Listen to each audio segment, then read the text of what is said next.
Selamat pagi di morning briefing kali ini tanggal 1 Desember 2014. Diawali dengan keadaan pada hari Jumat kemarin. Saya akan membahas masalah euro area termasuk pound sterling. Beberapa data terlihat dari sisi euro masih dalam keadaan negatif. Dari Prancis sendiri, consumer spending dilaporkan negatif dari minus 0,5, terus mengalami penurunan di bawah forecast juga 0,2%, sehingga menjadikan aktual besaran menjadi minus 0,9. Kemudian Jerman seperti yang telah diperkirakan masih positif terhadap data-data fundamental, satu-satunya negara euro yang terus mengalami perbaikan di antara negara euro yang lain, sehingga Jerman sendiri terdampak sebetulnya dari hal yang negatif terhadap perlambatan euro. Namun secara sektoral untuk Jerman sendiri dalam keadaan positif. Kemudian khususnya di Swiss terlihat terjadi perlambatan dari economic barometer yang diadakan oleh COF, yaitu institusi riset yang dipercaya sebagai barometer indikator terhadap bisnis cycle di negara Swiss. Di sini dilaporkan negatif menjadi 98,7 dari 99,5, forecast 100,1. Kemudian dari CPI flash estimate yang terjadi untuk euro area masih dalam keadaan tidak tumbuh sebesar tetap menjadi 0,3%, sesuai dengan forecast dan turun dari previous 0,4%. Kemudian juga core CPI flash estimate yang terjadi tetap menjadi 0,7%, sama dengan keadaan 0,7% pada bulan lalu. Unemployment yang terjadi juga masih tetap sama, 11,5% dari bulan lalu 11,5%. Terlihat tekanan terus terjadi di euro. Dari data-data negatif yang terjadi juga masih saat ini juga masih dalam keadaan drop untuk euro. Kemudian ini Morgan Stanley memforecastkan untuk keadaan euro untuk kedepannya. Terlihat chart time frame selama 10 tahun ke belakang, terlihat 1.2250 menjadi target terdekat untuk penurunan euro, sementara support terjadi di 1.2043. Nampaknya cukup pesimis Morgan Stanley untuk memprediksi pergerakan harga euro sendiri, sehingga terlihat tren juga masih dalam keadaan drop, mendukung secara teknikal maupun fundamental keadaan 1.2250 maupun 1.2043 menjadi tujuan selanjutnya untuk penurunan di euro. Kemudian setelah saya sebutkan yang tadi bahwa ada indikator yang cukup dipercaya oleh market atau para pelaku pasar, yaitu COF, yang berarti institut atau lembaga riset yang mempelajari masalah bisnis cycle yang terjadi di Swiss, sehingga data-data yang terlihat untuk COF Economic Barometer seperti yang diumumkan pada hari Jumat kemarin, terlihat Swiss tidak mengalami pertumbuhan dari sisi leading indikator ini. Terlihat juga dari tahun 2013 hingga tahun 2014 secara bulanan, teman-teman juga terlihat tidak terjadi peningkatan seperti pada tahun 2011 hingga ke 2012 terjadi peningkatan ke angka 100 angka indeks. Namun pada tahun 2014 malah mengalami penurunan. Kemudian dimulai pada bulan 7 kemarin, sehingga bulan ini terus mengalami stagnasi untuk pergerakan di Swiss ini. Kemudian kita melihat kemarin juga dilaporkan bahwa referendum Swiss untuk beberapa pembahasan untuk referendum. Pertama, masalah minimal cadangan emas Bank Sentral yang telah dilaporkan, sudah diumumkan. Kemudian perbaikan sistem perpajakan maupun pembatasan jumlah imigran. Namun yang kita bahas sekarang adalah mengenai masalah cadangan emas Bank Sentral Swiss yang dilaporkan menolak untuk mengambil emas dari luar negeri atau menyetok emas sebesar 20% dari aset total. Hal ini telah ditolak oleh voting yang dilaksanakan oleh masyarakat Swiss. Kemudian juga di sini ada 3 pokok bahasan. Yang kedua adalah menarik seluruh simpanan emas yang terjadi di luar negeri, termasuk di Kanada, UK, United Kingdom, maupun di Federal Reserve, yang besarannya terdata sebesar 30% dari seluruh simpanan Swiss terhadap emas. Kemudian juga isi dari referendum juga menyatakan komitmen untuk tidak menjual emasnya. Namun yang terjadi adalah penolakan yang terjadi adalah cukup besar, yaitu sekitar 78% mendekati 80% dibandingkan yang menerima untuk voting sebesar 20 sampai ke 22%. Skenario yang terjadi, gold peningkatan apabila terjadi yes yang menang tidak terjadi, dan euro Swiss akan turun tidak terjadi. Bahkan pagi ini terjadi gold open gap pada pergerakan harga emas kali ini, sehingga skenario yang terjadi jika no yang menang membuktikan bahwa gold telah terjadi penurunan, kemudian euro Swiss juga menguat. Nanti kita melihat secara real pergerakan harga tersebut. Kemudian apabila kita melihat lebih dalam keadaan Swiss sendiri, memang dalam keadaan positif, namun tidak tumbuh dari sisi GDP growth rate dimulai pada tahun 2012 hingga 2014 quarter to quarter masih kisaran berada di bawah 1%. Lebih condong ke angka 0,5% telah terulang beberapa kali di sini. Kemudian yang terjadi, chart yang sebelah kanan menunjukkan persediaan emas yang terjadi di Swiss sendiri terus mengalami penurunan, sehingga mengakibatkan pada tahun 2006 harga emas terus melonjak hingga pada tahun 2012. Kemudian value gold terhadap Swiss, persediaan harga Swiss sendiri terlihat meningkat ke angka 1000. Dalam arti kata, Swiss pada saat sebelum diadakan voting, harga emas mengalami peningkatan terhadap Swiss, namun sisi fundamental Swiss tidak terlalu diuntungkan, atau dalam kata lain masih dalam keadaan stagnan. Kemudian kita melihat dibandingkan pada tahun 99, 2009 hingga 2014 berbeda jauh dengan persediaan harga emas. Swiss masih memegang emas sebagai persediaan 43%, sehingga mengakibatkan gejolak GDP growth rate juga cukup bagus. Di sini hampir mendekati angka 2%, chart sebelah kiri.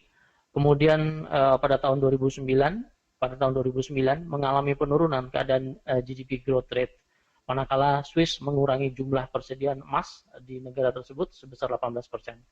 Hingga pada tahun 2014 menurun hingga ke 7,6%, sehingga hal ini juga dikhawatirkan terhadap GDP growth rate juga mengalami penurunan. Tadi kita melihat bahwa tidak terjadi peningkatan yang cukup berarti dari sisi growth rate, masih tetap di angka 0,5% dalam sisi quarter to quarter. Namun apapun yang terjadi, ternyata pergerakan harga emas pada hari ini terus mengalami penurunan disebabkan penolakan terhadap voting yang menginginkan persediaan ditambah terhadap emas di negara tersebut. Sehingga nanti kita melihat gold seperti apa untuk time frame, beberapa time frame yang kita lihat. Sementara secara global 4 jam mendekati angka 50% keseimbangan atau telah berada di bawah 50%, kemudian kita melihat daily maupun 4 jam dan 1 jam terus berada di bawah 50% dari angka keseimbangan jangka panjang monthly. Kemudian untuk minggu ini terlihat musim pengumuman mengenai rate untuk beberapa bank sentral, itu tanggal 2 Desember besok untuk Australia dollar terhadap US dollar direspon oleh cash rate yang akan diumumkan. Forecast masih tetap 2,5%. Kemudian di Kanada tetap tingkat suku bunga tidak berubah menjadi 1%. Kemudian juga pound sterling di BB sebesar 0,5%. Kemudian di euro juga masih tetap dipertahankan tingkat suku bunga di 0,5%. Demikian fundamental singkat yang terjadi untuk hari ini. Langsung kita mengenai masalah emas ya. Pergerakan harga emas. Nah, ini dia yang saya maksud. Saya menarik garis antara harga terendah di harga emas pada tahun 2005 Agustus hingga harga tertinggi yang terjadi di emas pada tahun 2011, yaitu di kisaran 1918,49. Sehingga pergerakan harga emas saat ini berada di bawah 50%, mendekati ke angka 38,2%. Hal ini merupakan band pertengahan antara harga 61,8% hingga ke 38,2% untuk jangka panjang. Apabila kita menarik garis atau menurunkan time frame untuk weekly sendiri, ternyata terjadi touch terhadap target untuk weekly. Yang saya maksud ini adalah bulanan sendiri tercapai di angka 1180,19. Kemudian kita melihat untuk lanjutan untuk weekly sendiri terlihat masih tetap target untuk bulanan di 988,13 untuk pergerakan harga emas. Kemudian untuk di daily sendiri kita melihat pergerakan harga emas terus mengalami penurunan mendekati harga yang terjadi pada hari ini ya, pada tanggal 7 bulan 11 bulan lalu, yaitu di kisaran 1130,73. Untuk pergerakan harga emas di harga ini kemungkinan besar juga akan tercapai dikarenakan kebijakan dari Swiss menolak untuk voting persediaan harga emas ditambah, sehingga kesempatan yang kita bisa ambil dari tren yang terjadi untuk time frame satu hari ini masih dalam keadaan drop. Tadi telah terjadi open gap di emas yang cukup lumayan besar, yaitu sekitar 67 dolar pergerakan di 6 dolar ya, $6 pergerakan di harga emas untuk pagi ini dibandingkan dengan penutupan pada hari Jumat kemarin. Kemudian kita melihat untuk pergerakan harga mingguan di emas. Ya, harga mingguan emas, harga mingguan terlihat 2 minggu yang lalu di harga emas di harga kisaran di 1146,00, kemudian 1146,75 telah tercapai, kemudian masih melanjutkan pergerakan di harga 1129,90. Kesimpulan yang didapat untuk pergerakan harga emas dikarenakan fundamental dari Swiss, skenario bearish terlihat cukup jelas di sini. Kemudian yang terjadi di Euro Swiss sendiri telah terbukti bahwa pergerakan di Euro Swiss mengalami peningkatan yang cukup besar ya. Penutupan pada hari Jumat, kemudian terlihat di sini sekitar 211 poin di Monex Trader terbaca, maksimal terjadi di untuk pembukaan hari ini, harga tertinggi yang terjadi di 1.20385, menjauhi titik pegging yaitu sekitar di 1.20000, sehingga pergerakan saat ini masih dipercaya merupakan momentum yang terjadi setelah pengumuman referendum Swiss terhadap emas. Langsung terhadap pergerakan pound sterling, kita melihat pound sterling juga terlihat masih dalam keadaan drop. Kita melihat pergerakan untuk mingguan sendiri, secara teknikal pound sterling menyentuh support yang terjadi di 1.55916. Kemudian forecast fundamental yang terlihat juga masih dalam keadaan negatif. Kemudian secara teknikal pound sterling terjadi breakout terhadap support sehingga target untuk 1.55916 telah tercapai, sehingga lanjutan untuk pergerakan kita melihat dari sisi daily ya, dari sisi daily untuk jangka panjang terlihat juga masih dalam keadaan penurunan.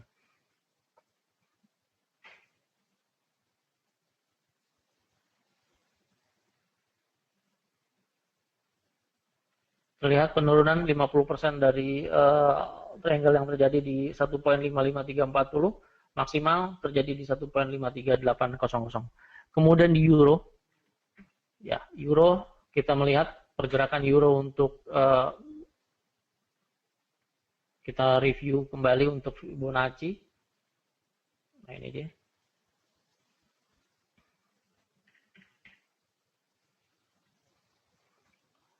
Harga tertinggi dan terendah pada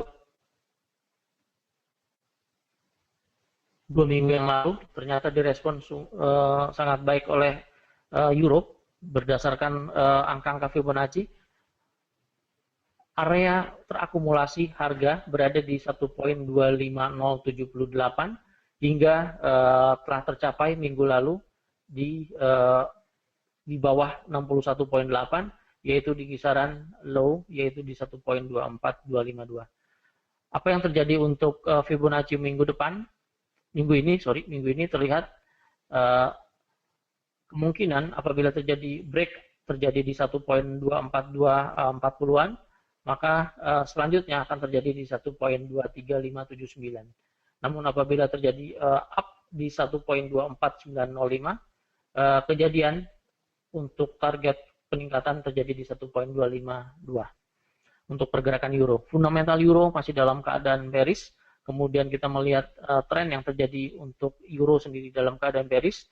Kemudian Fibonacci proyeksi juga terlihat masih dalam keadaan bearish. Kesimpulan yang bisa didapat untuk pergerakan harga euro minggu ini terus mengalami penurunan lebih lanjut. Kemudian di Aussie, setelah emas mengalami penurunan secara drastis, Aussie juga terlihat mengalami penurunan. Kemudian juga dibantu oleh fundamental Aussie yang terjadi tadi juga mengalami penurunan, sehingga Aussie terus tertekan terhadap US dollar.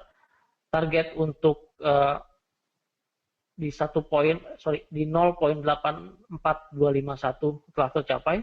Kemungkinan target lanjutan masih terus lanjut. Kita lihat juga pergerakan untuk Aussie penurunan di 0.83473. Kemudian di dolar yen masih dalam keadaan up untuk minggu ini, terlihat dengan terjadinya breakout di 118.917. Kemungkinan di 120 juga terbuka untuk sementara waktu ini. Kemudian keadaan di minyak, ya, pada minggu lalu OPEC telah menetapkan tidak akan mengkat produksi, sehingga terjadi penurunan di harga minyak pada hari Jumat kemarin yang cukup signifikan, di harga terendah di 65.72. Target di 60 nampaknya juga tercapai, merupakan harga psikologis yang terjadi di minyak. Kemudian yang terjadi selanjutnya, saya melihat untuk support yang terjadi di 55.80 untuk pergerakan harga minyak. Sangat dalam ya penurunan harga minyak kali ini. Demikian Bu Sundari beberapa ulasan yang singkat mengenai market minggu lalu maupun untuk forecast minggu ini.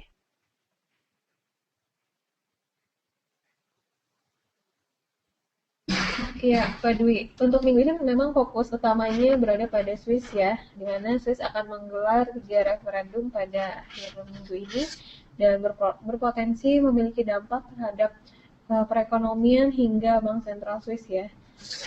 Oke. Sepertinya sudah cukup ya Pak ya. Mungkin ada lagi yang ingin ditambahkan Pak Dwi? Ya, tidak ada. Fokus terhadap pergerakan harga emas ya dan minyak untuk minggu ini di samping untuk euro. Oke, untuk hari ini data yang akan keluar nanti sore ada manufacturing PMI untuk Inggris dan nanti malam juga ada final manufacturing PMI untuk Amerika. Oke, terima kasih atas partisipasi rekan-rekan semua yang telah mengikuti morning briefing hari ini. Semua informasi yang kami sajikan hanya bersifat informasi saja dan tidak ditujukan sebagai saran untuk melakukan trading. Namun demikian, kami berusaha menyajikan berita terbaik untuk morning briefing hari ini. Terima kasih atas rekan-rekan semua. Sampai jumpa pada morning briefing berikutnya. Selamat pagi dan selamat